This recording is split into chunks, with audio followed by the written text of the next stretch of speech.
This is the Lockpicking Lawyer, and today I'm going to show you a device well known to security professionals that can read the information off your access control badges while they're still in your pocket.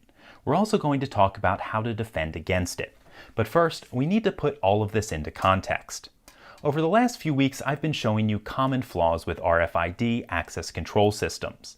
In video 1040, I showed you why it's a bad idea to integrate the controller into the reader, because if all of these electronics were on the outside of the door, we could simply take the reader off the wall, bridge a couple of wires, and the door would open. Something like this. Then, in video 1052, I showed you why you need to encrypt communications between the reader and the controller.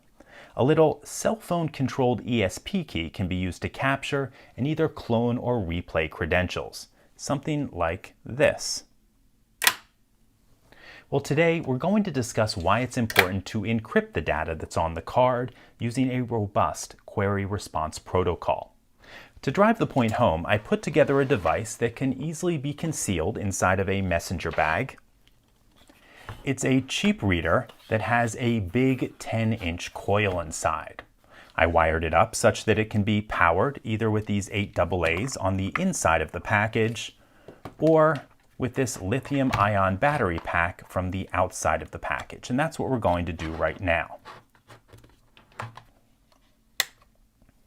We then have a tiny board that will record all of the cards that are presented to the reader and transmit them to my cell phone via Wi-Fi. Now, the maker of this coil advertises read ranges up to 36 inches, but my experience is typical read ranges about 18 inches with a standard 0.8 millimeter card. And we're actually going to try that right now. I'm going to put this at the far edge of my video range, and the same thing for the card. They're roughly 16 inches apart, so I should be getting multiple reads right now. Now let me turn on my cell phone and refresh the browser. Okay, we can see that looks like 6 reads right there. And with this binary data you see right here, we could actually clone new cards. So what's the point of all of this?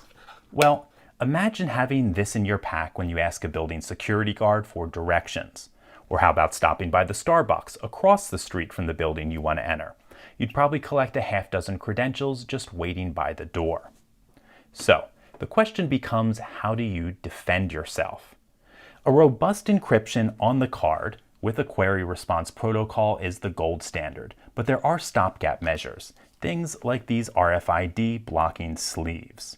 Now, they're actually a bit of a misnomer. They don't completely block the signal, but they will reduce the read range by about 75%.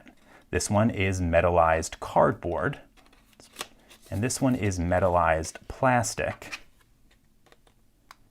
And I'm going to show that you can actually still read these while they are in the blockers. No problem at all reading this one, and no problem reading this one either. There is another possibility, and that is storing multiple cards together. When you store multiple cards together, they both power up at the same time, they transmit at the same time, and because multiple cards are transmitting at once, it's like gibberish to the reader. Let's try that right now. These cards that could easily be read while they were in the protective sleeves, we now see the read failed while they are together. So the bottom line here is that unencrypted cards are just asking for trouble. And if you are currently using them, it is in your interest to implement protective measures. In any case, that's all I have for you today. If you do have any questions or comments about this, please put them below. If you like this video and would like to see more like it, please subscribe. And as always, have a nice day. Thank you.